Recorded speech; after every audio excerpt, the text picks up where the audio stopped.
L'atelier de réflexion sur l'école rurale intégrée est suivi avec une grande attention par l'ensemble du gouvernement. Il répond en effet à la volonté du président de la République de rendre plus efficace l'action gouvernementale en renforçant la coordination entre tous les départements ministériels concernés par un projet. Les objectifs de l'atelier pourront valablement être atteints grâce à la participation multisectorielle qui est engagée dès aujourd'hui et qui sera renforcée par le gouvernement. Avec tous les enseignements du passé, nous sommes dans une phase de développement, disons, on peut dire, qui arrive vraiment à grands pas, puisque nous avons la première condition de fixer une population, c'est de créer d'abord un point d'eau, évaluer si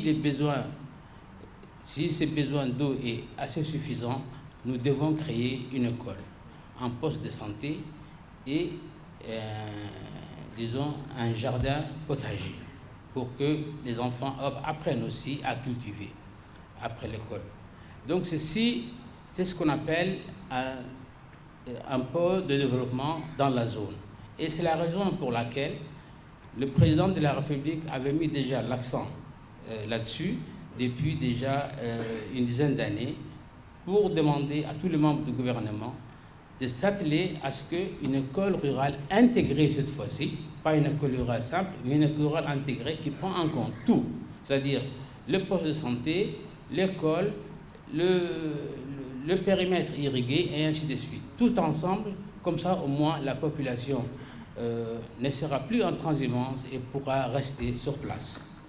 La participation des responsables de santé, des affaires sociales et de la solidarité, de la femme, de la décentralisation, de la justice, de l'intérieur, de l'énergie, des transports apportera la garantie que les besoins attendus par les populations ciblées par ces projets seront satisfaits.